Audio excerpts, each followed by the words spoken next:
Dear friends, welcome to this 10th webinar of CineConf powered by IMAX in association with Theatre World and Network 208. Today we shall discuss about the F&B operations at cinema when the cinemas reopen. So for this we have Mr. Thomas Pease, International Sales, Preferred Popcorn, USA. Mr. Akshay Bajaj, COO, Mukta A2 Cinemas, Bahrain. Mr. Vikas Suri, Director at Kitchen Drama. Mr. Rakesh Gautaman, Managing Director at Vetri Theatres in Chennai, and Mr. Dinesh Hariharan, Deputy Vice President, F&B Operations, Inox Leisure. So I am Raghav from Theatre World hosting this webinar. Preetham Daniel, Executive Vice President, Asia at Arkner Screens, will be moderating these sessions. For taking this conversation forward, I would request Preetham to take over. Over to you, Preetham. Thanks, Raghav. Firstly, thank you to both Theatre World and IMAX for putting together this fantastic webinar and an amazing panel of guests to talk about F&B. In the past 5 months, I've been, reading a lot of articles and been part of many webinars that have spoken about, the future of cinema, OTT versus theatrical, and cost of opening of cinemas, etc. But never been a part of a discussion on F&B, and I think kudos to the team to pull off a subject like this. So in the next sort of 45 minutes, the aim is to understand what the new normals are when the cinemas open. So that'll be sort of the goal with the 5 gentlemen that we have on the panel. So kind of diving straight into the topic, Dinesh, I'll start with you. What are sort of the changes that we can expect when you open the cinema whenever the government allows us? But, what are the changes that we would look at from a contactless delivery perspective or what have you? What are the changes that we should be seeing? Yeah. Good morning, Thomas. Good afternoon, Akshay, and good evening, all of you. And thank you all for this wonderful opportunity to help me showcase the initiatives and the activities, whatever we have planned for our patrons, so that they can actually live the movie at INOX Multiplex. Yeah. So we have developed a stringent and detailed SOP on global standards, taking cue and leaf out of World Health Organization, FSI, and Ministry of Home Affairs, as well as Multiplex Association of India, and drawn out a detailed SOP covering all the touch points. We have actually envisaged a customer journey inside a multiplex, and then we have figured out what all the touch points are there, and then we have detailed out this SOP. So, to a question, most important question is today is touchless and contactless. How are we going to do it? So we are going to promote online, which means we are going to promote the digital way of life. Already 50% of our tickets are usually booked online, so we are going to aggressively promote people to book through inoxmovies.com, through our websites and through our partner channels, so through which our box office ticket interactions will reduce. The moment you book a ticket, you will get a fully loaded SMS. It will have 4 big components in it, which means it will have a entry code. Through this QR code, you'll be able to scan and then enter the cinema. The second aspect would be the seat layout. You don't need to ask any usher. You don't need to ask anybody. It will automatically direct you to the Audi, to your particular seat. Third interesting fact is your F&B menu is on your hand. So you'll have a detailed menu of that particular unit in a QR code. And fourth one is obviously the tickets can be downloaded. So this is a fully loaded SMS aspect. The moment you enter an Audi or the moment you enter a lobby, you will get QR code placed all across so that you will be able to scan and then go through the menu. At your convenience, you'll be able to go through the wide range of menu what we are going to serve.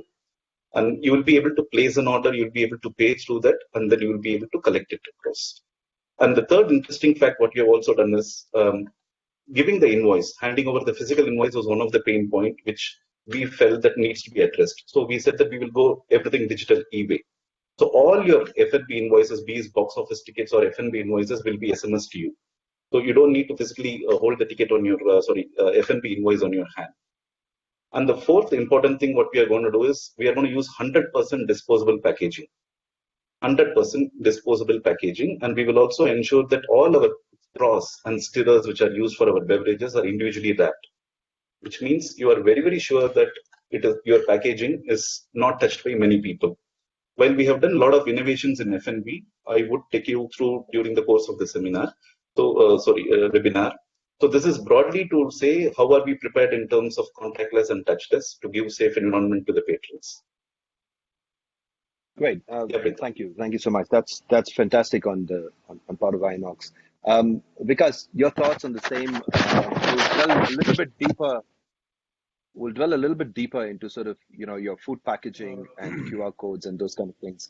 But, Vikas, can I get your thoughts on what you perceive? This is Dinesh's perspective from an in cinema and how he looks at it. But as someone outside of cinema, how do you see this changes affecting people?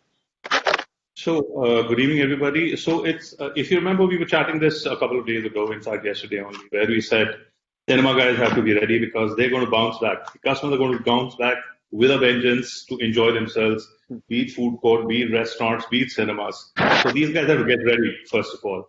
And as Dinesh said, they are fully geared.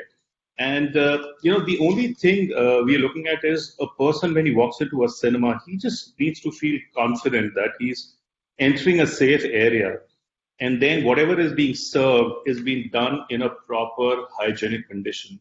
Honestly, there's nothing called contactless. However, we can ensure that everything can be taken care of in a way that we keep utmost care when the foods are being prepared, packed, and ready to deliver.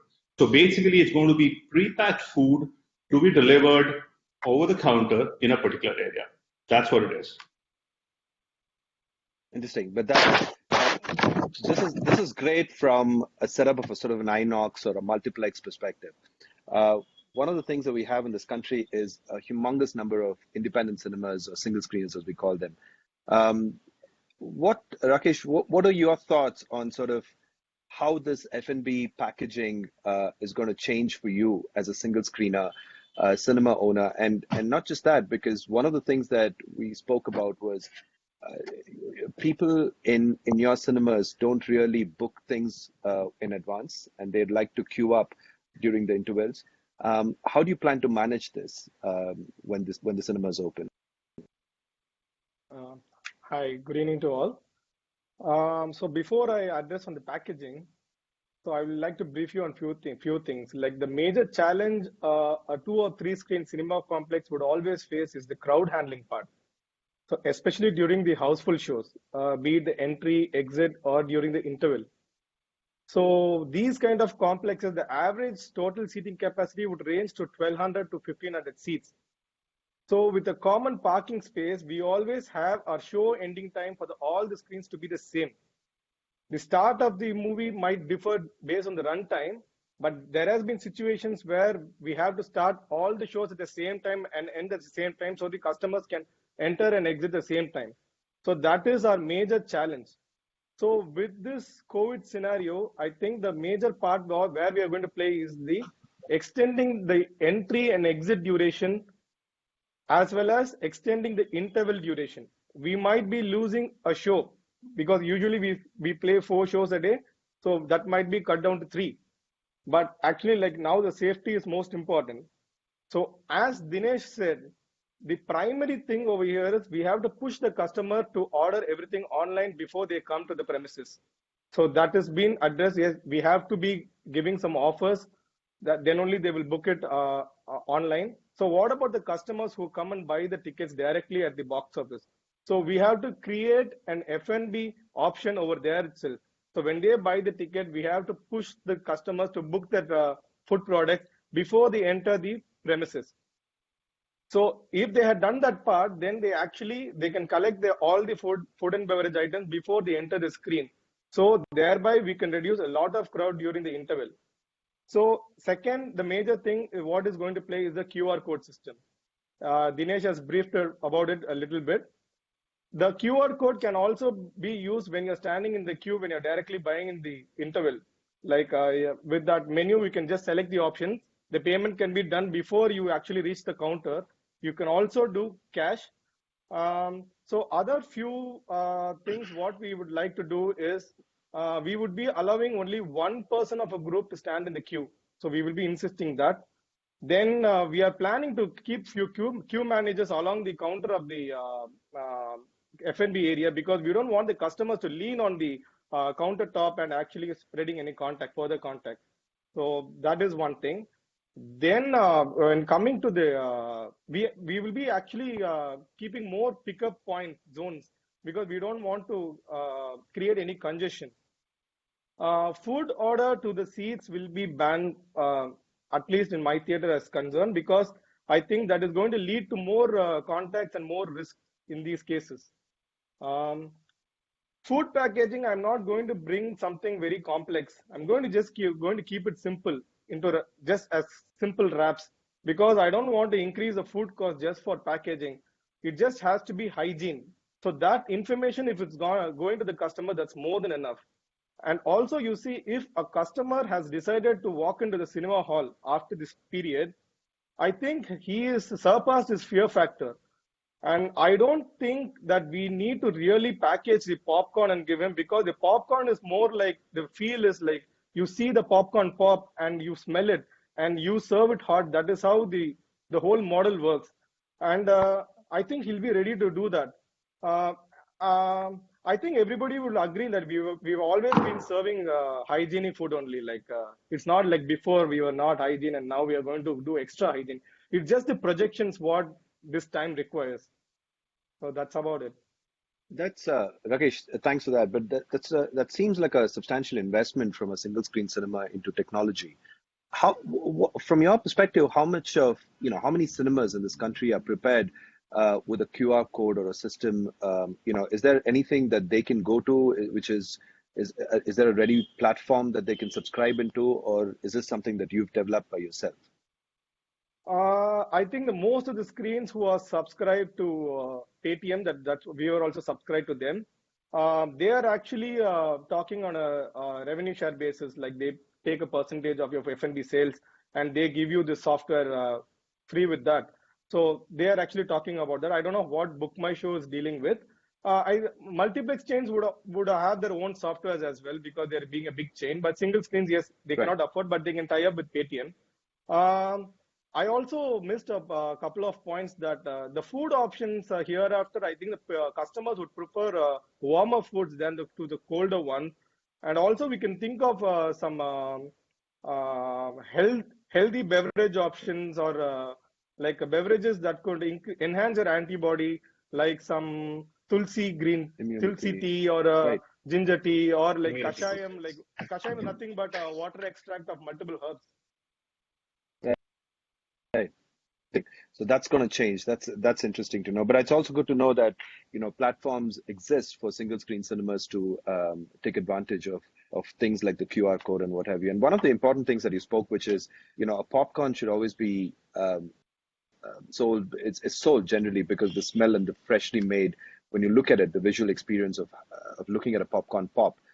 Thomas, is coming to you. What is your sense on this? Is this a trend that is going to continue? You've seen some of the cinemas open in Europe and in other countries. Are they, are you or are cinemas looking to package this separately, or is this trend going to still stay? Are we going to still smell fresh popcorn? Yeah, well, good morning from America. I'm glad to be with you guys this morning here, and I'm thankful that I get to be a part of this, and thankful to have great partners in Gourmet Popcornica there in India. So yeah, it is a great question. We are seeing some changes, and again, the changes we're seeing, a lot of the theaters in Europe are not single screen, and so I think what Rakesh was saying is absolutely true. The ideal way to sell popcorn is to have people smell it and see it popping, and that is part of the experience that makes popcorn so nostalgic for us. Remembering those smells as a child, remembering that popcorn smell and watching it pop is part of the experience. But with the crisis, we are seeing some cinema chains make changes to that process. And there is middle ground. I would say that there is middle ground between not experiencing that popping and then the traditional way. So we are seeing some cinemas going to warming boxes where they put pre-packaged popcorn in the warming boxes, and then they can use a QC code or have an employee there at those warming boxes to hand that popcorn to the customer. and then they're using a centralized kitchen to pop all that popcorn. I would say a really good middle ground that I saw was in South Korea. And in South Korea, what they've decided to do is have a kitchen with glass windows, and it doesn't have a ceiling. And they put that kitchen in the cinema, and so people can continue to watch that popcorn pop, and they can smell it because that smell is coming up through that over top of those walls that they've built. And then they're putting it in single-use boxes that then are being handed to the customer. But it does put a distance between the person that is popping the popcorn and the people that are purchasing it. They're putting it in a really central location, which is great because I think, again, popcorn is the number one snack in cinemas, and people come to the cinema expecting to see popcorn popping and expecting those smells, and we don't want to take that. We don't want to take that from them. And so much so that actually, while I was in India, I remember somebody showing me a popcorn scented bathroom smell dispenser, because when people come to the cinema, they want to smell popcorn so much that now even the bathrooms in the cinema were smelling like popcorn. So I do think we want to continue that as much as is possible, while also maintaining safety. There's also single serve popcorn vending machines that are being used now, where customers can go and use a QC code, and the popcorn is popped and dispensed to them individually. And so, yeah, there are some changes coming, but I don't want there to be an overcorrection, because I think that smell and the experience for the customer is very important. Another shift that we're seeing is, because cinemas, have not been open for a long period of time, as we're seeing more people popping popcorn at home. Our partners in India are doing home delivery popcorn popping kits now for the first time. That's something that we're experimenting with in a few different cities in India, and that's a huge shift. We've never seen that happen before, and in the past, that hasn't been necessary, but as people miss going to the cinemas, and as home release movies are becoming more popular, which is not something that the cinema industry wants to talk about, but is becoming a reality, popping popcorn at home is becoming more popular. And so home delivery service for popcorn is a great option, and I see no reason why cinemas cannot be a part of that as well. Interesting. We are sort of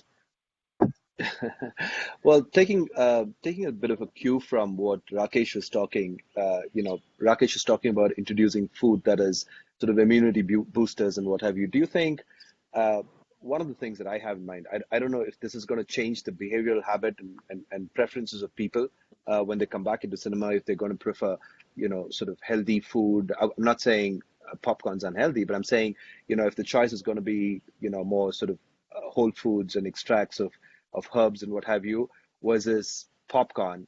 At the same time, my second question to that is, you've had some substantial investment in this country with your partners in India to grow popcorns here in India for the Asian market.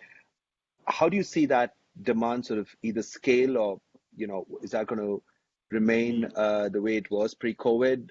Where do you see that sort of demand play out? Well, first off, let me say to whomever comes out with the first immunity boosting popcorn flavor, I will send them $100 of my own money, because I think that's maybe the next great idea, is take one of these, one of the teas, the ginger tea, and come up with a ginger tea popcorn that is immunity boosting popcorn. And so whoever does that first can have all of my money.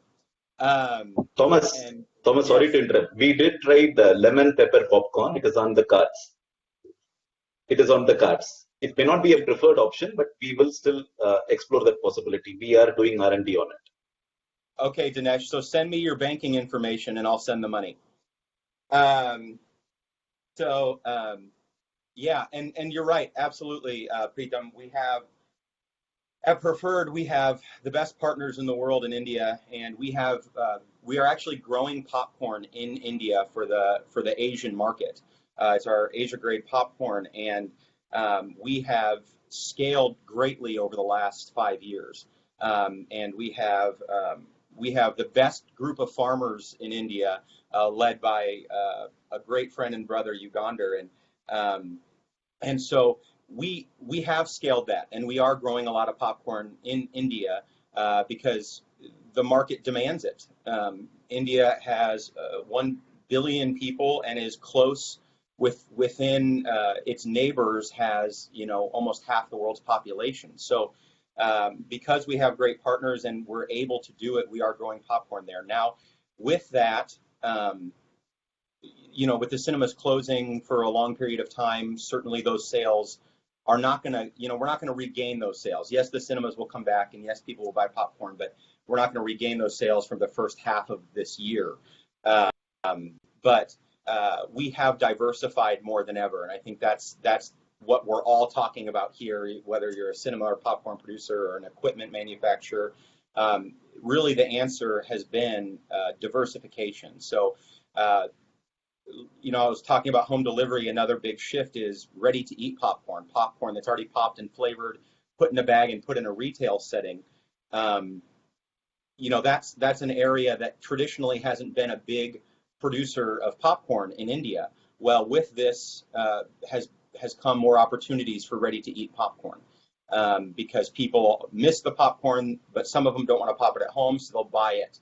And popcorn is so affordable. That's the greatest thing about popcorn is you can buy a 50-pound bag, and it can that can create over 1,000 32-ounce servings, right? So the cost of it is very cheap in its popped form, and so we're seeing a shift towards more ready to eat. And so with our Asia grade popcorn, we are diversifying into areas of business that we've never gone into before.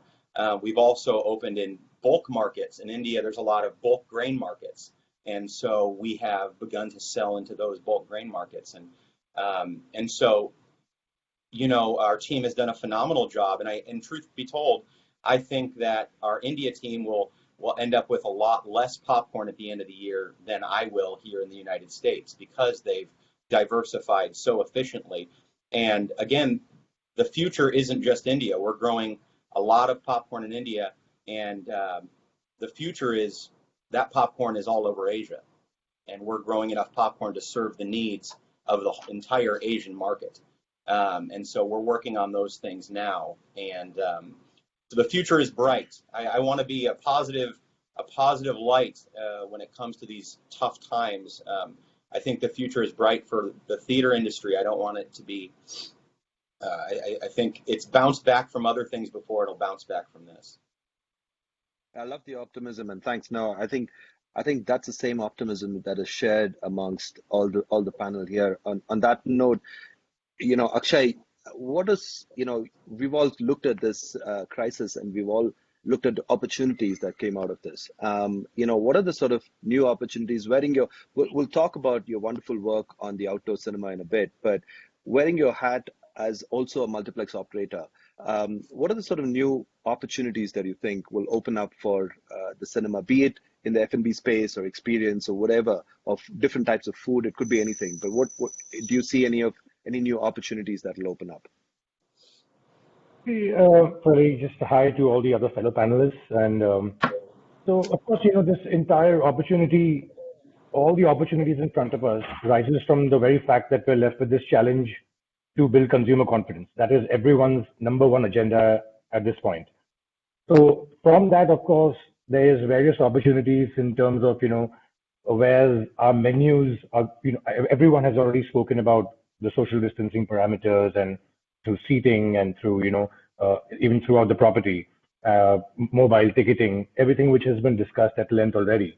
But in terms of the F&B, we see things going, of course, very back to the basics, purely because of the restrictions and the regulations that will be in place. When I say back to the basics, it means in a truncated menu. It could mean no more service on seat, introduction of new packaging, but also the play. Definitely, with the new QR code system coming in and everything being, being ordered through, literally how Dinesh said, through your phone, through your hand, everything, the entire menu is in your hand. You transact there, you go through your options there. So the digital transformation which everyone takes is going to be very critical. How we push ourselves digitally, to the consumer to make that process of contactless, touchless, as much drilled into their head with safety. That's how fast the consumer confidence will build. We had discussed this shortly in our briefing earlier, and we're also looking at the opportunities of various equipments that are coming our way. I'm sure Mr. Suri can elaborate on that a lot more than most of us here, but we are coming across some very interesting equipment, even when it comes to vending machines, where we are getting a certain temperature controlled vending machines for vending things like popcorns, chips, chocolates, where it's single serve, keeps it temperature controlled. You pay with a QR code scan, and it drops into the machine, and you pick it up yourself. The issue with vending machines and some of the new equipments that are coming are the touch point. Is it a multiple touch point? Many people have, does it become hazardous because of that? So for that, I think Thomas had mentioned earlier, we have the option of dedicatedly keeping one of our ambassadors there to dedicatedly operate that vending machine. It's for those customers who don't want the interaction at all to come to maybe the concession counter or through even that much interaction. So there are these kinds, but another innovation, the opportunities that, as you asked, of which will always bring in reinvention, reinnovation. So we have looked at other options of going into, we've been delivering for the last 3 months through the equivalent of a Zomato, which we call here Talabat.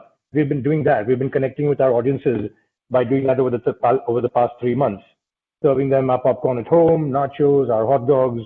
We've been marketing it as a binge night at home and, still enjoy your favorite movie snacks. And it's actually worked.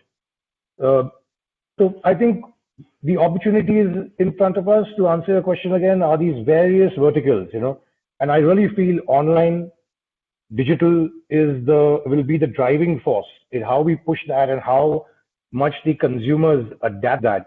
Dinesh was mentioning that India already has 50% of its tickets being brought online. So that shows a very high level of already existing adoption and still further growth for adoption. In the Middle East here currently, particularly in where we have our plexes here in Bahrain, the online ticketing is anywhere between 20 to 25%. So the 75% which we have is the opportunity again to really transform them and to make them adopt the new digital way of consuming, purchasing that we are trying to bring in. So yeah, in terms of that, and like I said, it's working with our vendors. We have some of our vendors here, Mr. Thomas Peace, we've been procuring. So it's about working with vendors, our suppliers, technology providers, solution providers, equipment, and providing basically at the very first of the agenda, a very safe environment. So that's in terms of the opportunity. Yeah, Dinesh, your thoughts on some of these opportunities that may be there in the future for you? We are eternally very, very optimistic about it. Just to tell you that, first of all, COVID is not a foodborne disease.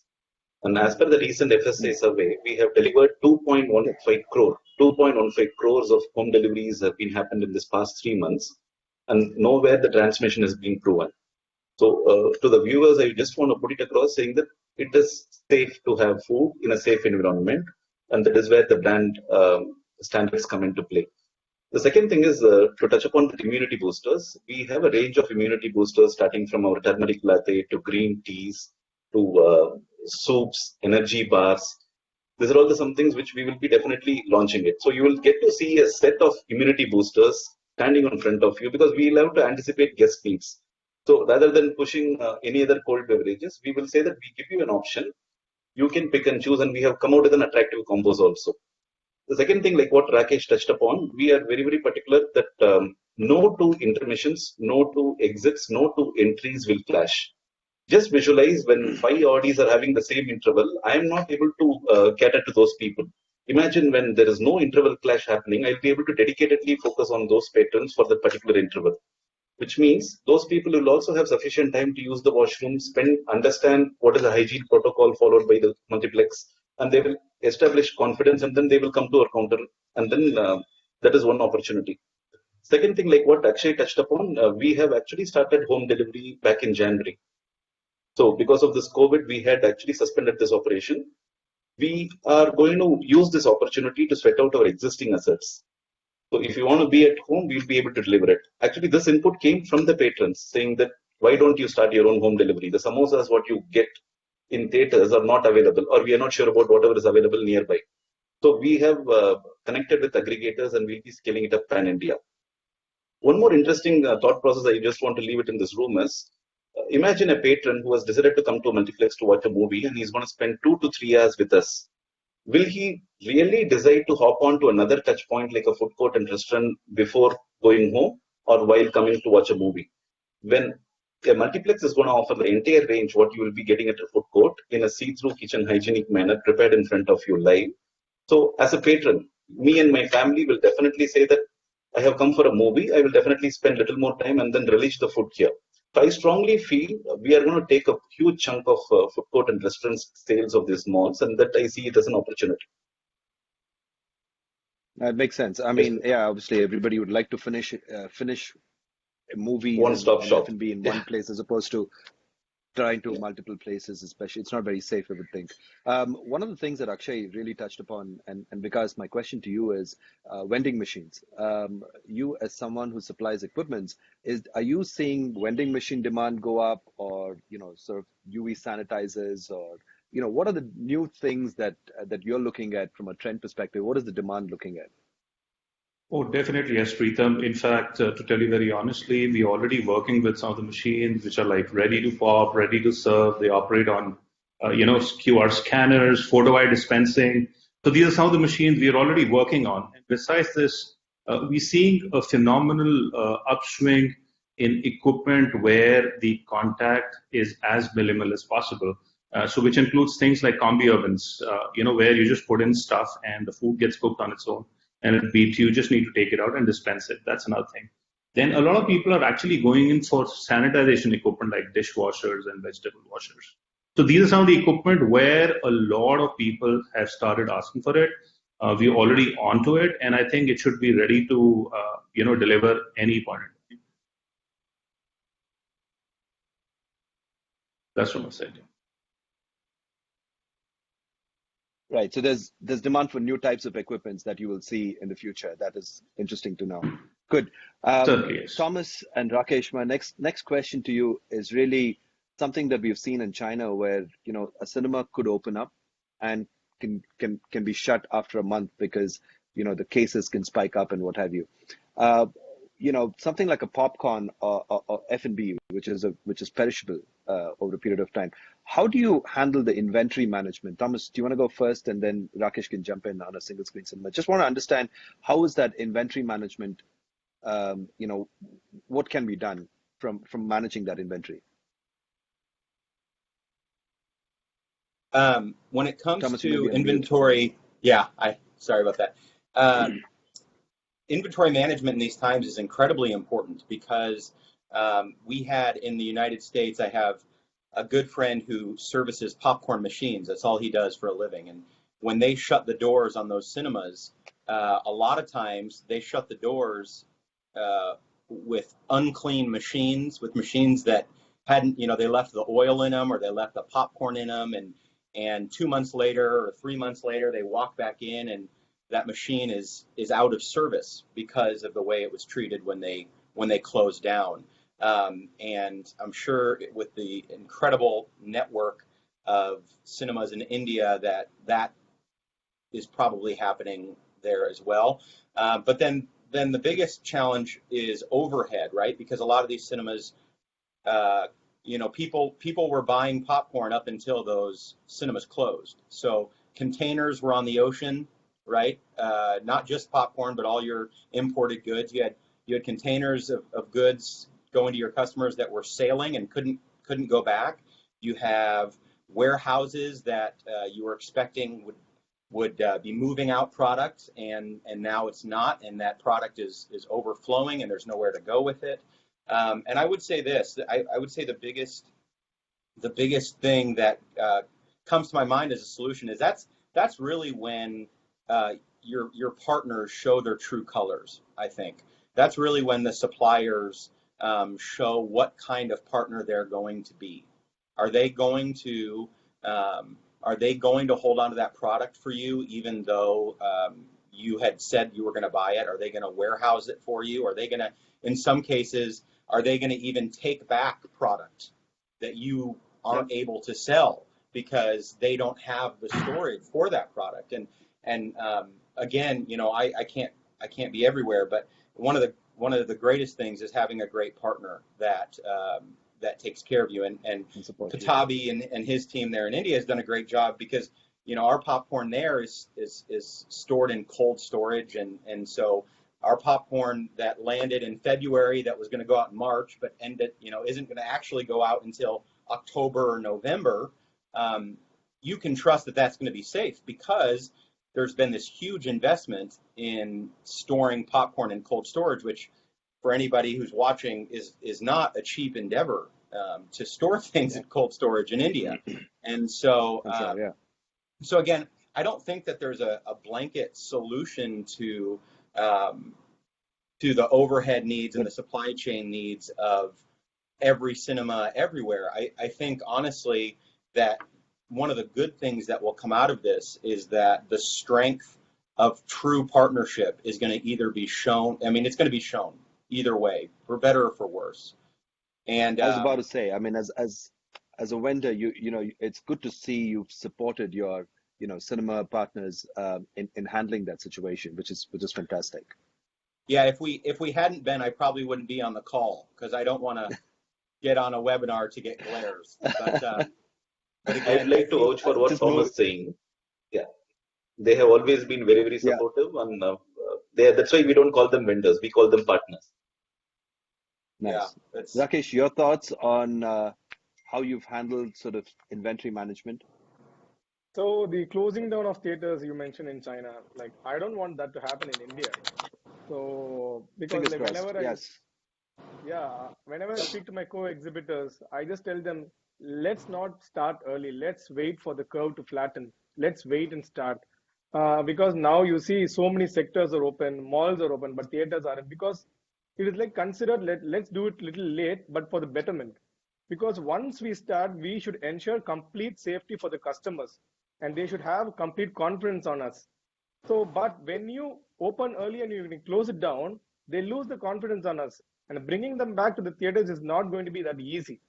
But worst case, answering your question, if we are shut again, see, like we've been closed since March, and all the existing stocks are gone. So whatever is going to come in is all going to be new, and it's going to have at least 6 months validity. So in that case, even our initial orders are going to be minimal, less.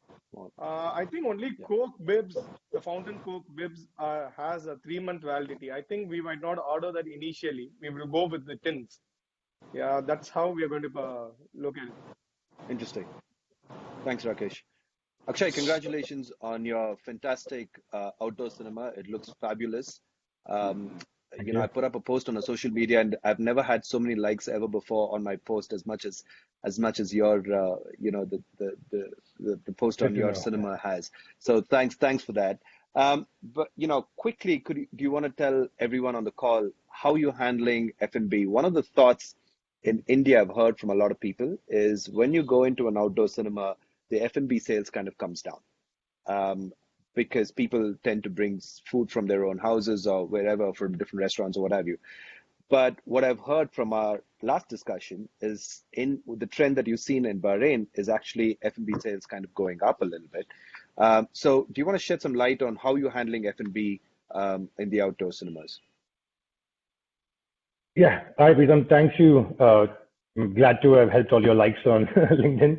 But yeah, so the drive-in was a really interesting project.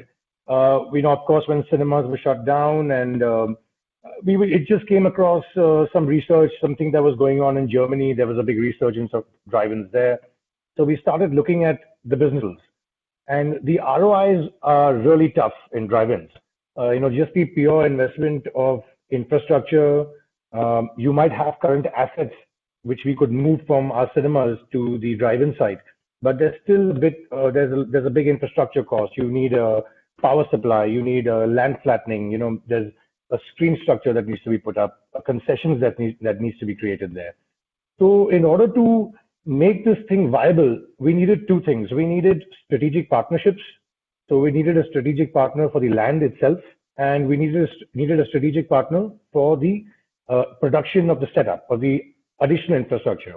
And what we would bring as an operator would be our projectors, our operations, our programming.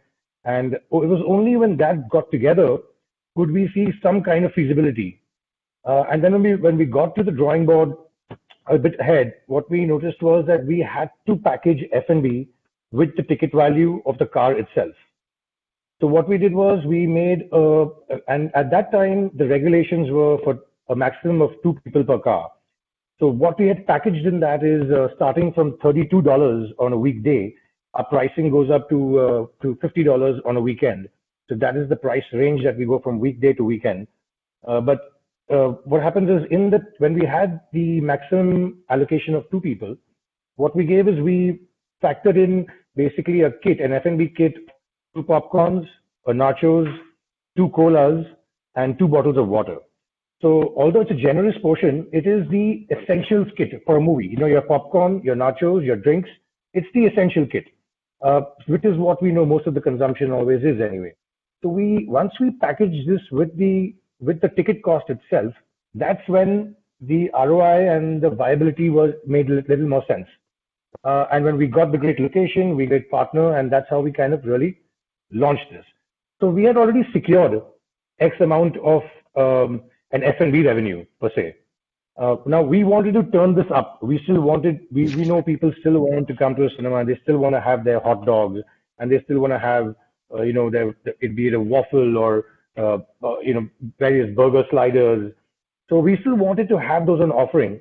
And since we had the QR code system pretty much developed, we rolled that out. And where now this is that when the guest comes in, he checks in, he's given a parking allocation. He's guided by the usher to his parking spot.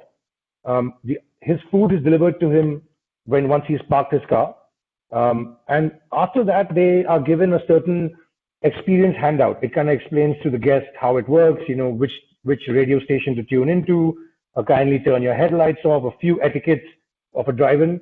And on that, we have our menu, where basically, again, QR code scan, you have your menu, you place your order, you enter your car number slot, and it's coming delivered to you within the first 10 to 12 minutes. So what we saw was, we were, of course, of the thought that if we did not package F&B with the tickets, people would bring food from their houses, from their homes, and that would not really make it viable for us at all. So once we packaged the food in, we were not expecting for much additional sale, but to our surprise, we're operational exactly 2 weeks now, and we are seeing a 30% increment in the add-on menu sales through the QR code. So even after receiving a sizable package, we saw further consumption. So now that totally takes our revenues to about 65% of our total revenues is now currently coming from F&B. So the game around a drive-in is very, very, very much centered around F&B. People are coming out. We are currently showing catalog titles, early 2020, late 2019. So the movie takes a bit of a backseat, being the center of the focus. People are coming to experience a drive-in, and so the food being a part of the outing becomes a very, very major part. And also another thing that kind of boosted us in our sales was when we got the permission to have up to 4 people in a car, and that opened up another whole market for the families. Although the viewing angles, which we keep on stressing out, are always optimal only for 2 people in the front seats. But people come in the large SUVs, they park in the back rows, they're there with their kids.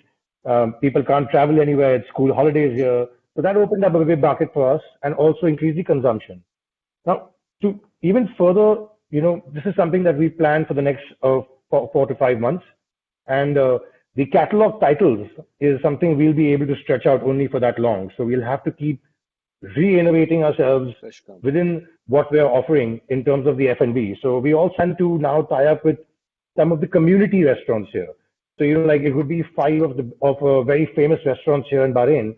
And every month we're going to do a pop-up at our concession. So it could be, come visit brand X at the drive-in this August. or come back. So it's something to keep bringing them back until we get new content, which is what we all are waiting for to keep us going further and to reopen the cinemas. So that's the two pieces on the drive-in. Very interesting. Very, very interesting. We're running out of time a little bit, but my last question, both to Vikas and Dinesh, we've spoken so far about how we're going to keep our viewers safe, and how we're going to, serve our F&B and keep those revenues up. My last question is really on how we're going to keep our staff who work in these places safe. What can be done? We've spoken about kitchens which are open and what have you. Anything any processes or any equipments for you, because that you see will come in handy to keep the staff safe from sort of exposing themselves to the virus. So I think I'll let Dinesh handle that, because he's got the expertise to do that. I would talk how the cinemas are safer than the other things which are there in the market. To tell you very honestly, an average cinema operates at about 30 to 50% occupancy. If you compare that with airlines, which goes packed, so cinema is a much better place, and you get a proper place for physical distancing. So be assured, these guys are ready to handle all these people who walk in. Number one. Number two, during these 3 months, a lot of people have ordered food from outside. Zomato's deliveries has gone way above what they used to do. People have started going back into the restaurant. So as far as the cinema guys can prove that the staff which is presenting a clean food in a clean environment, people will definitely keep coming in. And to give you one more example, just before the lockdown, we did a restaurant in Delhi, which was just 10 days before the lockdown. And these guys were in a panic when it happened. However, one of these promoters came up with a brilliant idea of anybody who's ordering the food was actually, dispensed or showed on the YouTube how the food is going to be cooked. And that actually spiked their sales. Everybody was shut. This guy was doing worth $75,000 a day, which is a phenomenally high sales figure for a cloud kitchen. So you can imagine that's how you build confidence. You have ways and means to build confidence.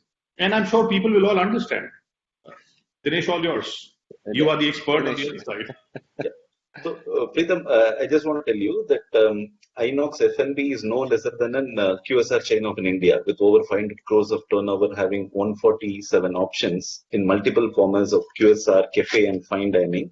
We have always followed the strict hygiene protocols before COVID also.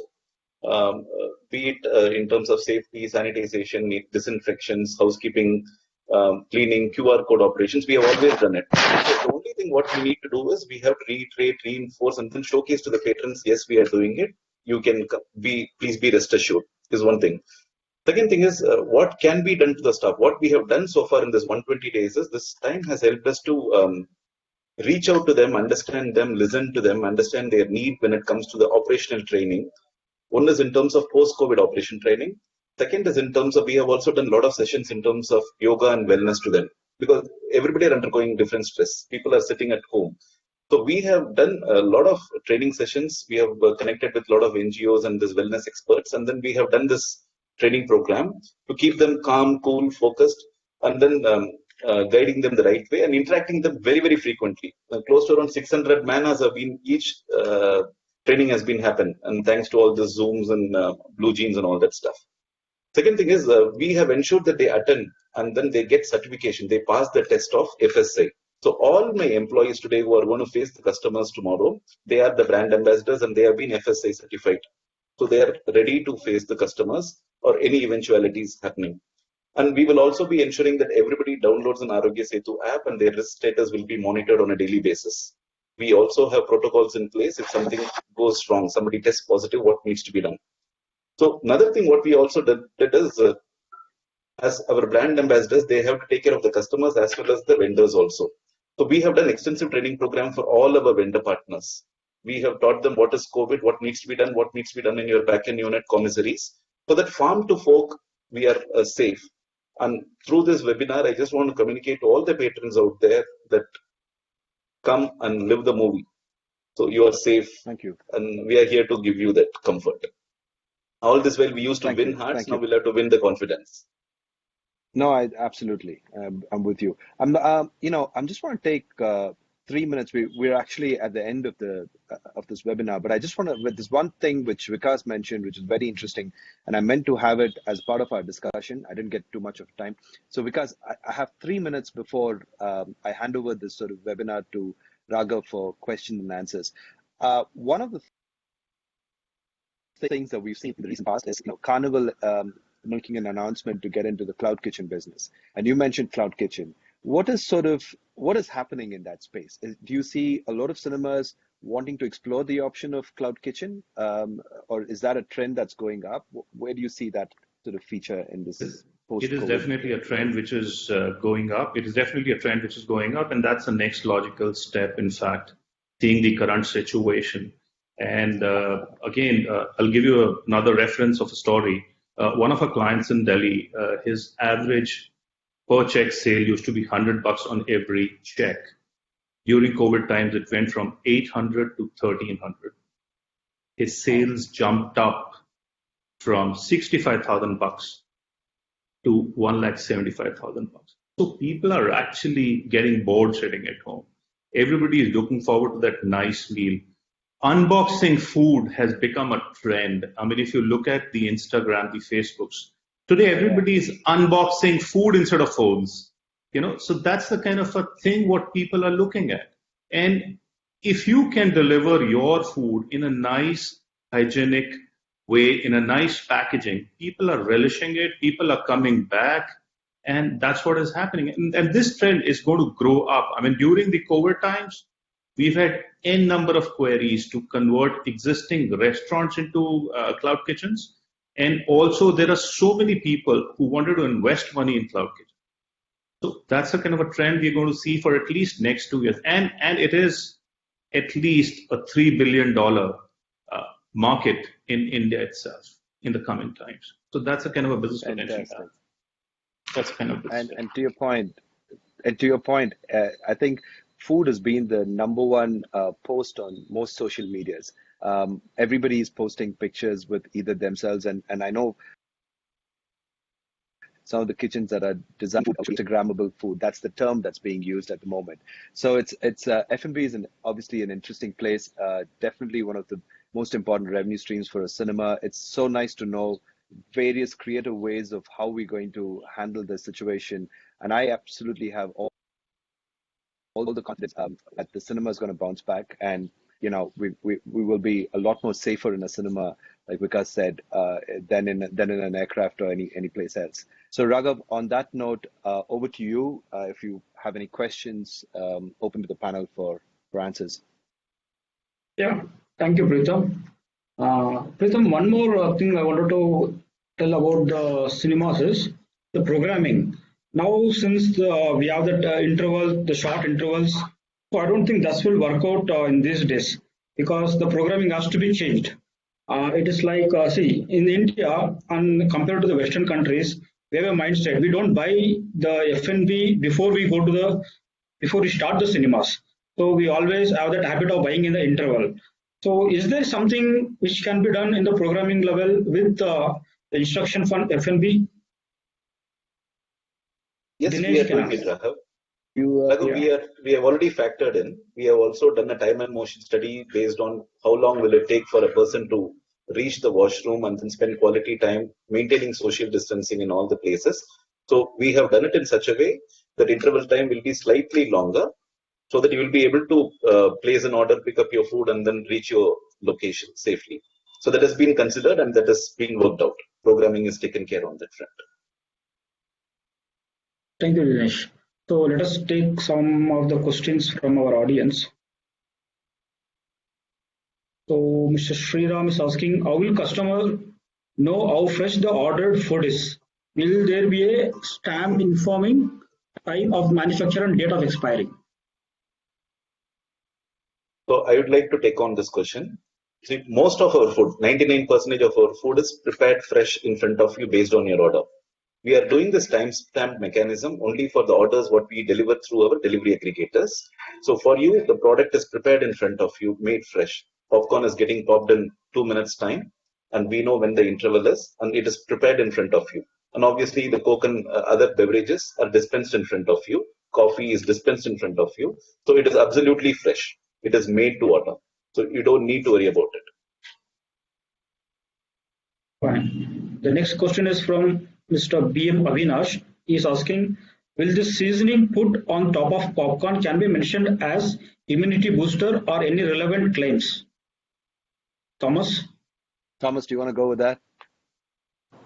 Yes, he was asking, are there claims that can be made from the seasonings that you would put on popcorn? Right? Is that correct? Right. That's right. Yeah. So one of the best parts of my job is that I get to travel the world and taste popcorn from everywhere. And so I have had shrimp popcorn from Japan and salted egg popcorn from Hong Kong and some of the best curried popcorn and masala popcorn in India that I've ever had. And so it depends on the ingredients that you're using, right? So immunity boosting, there's a lot of immunity boosting properties in things like ginger and garlic and onion powder, those things. And so there are a lot of cinemas that use garlic powders and onion powders and some that use ginger. And so those ingredients have immunity boosting power.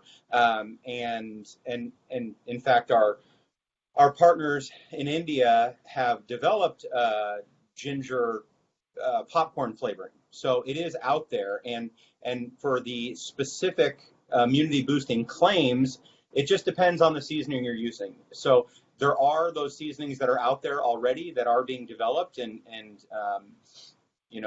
on LinkedIn and I'm on these things. So if you want resources to find some of those that are already being made, I can help as much as possible. It's out there. If you look for it, it's out there. There's no reason that if your theater wants to have an immunity boosting popcorn that they can't have one. They are available. So. Right.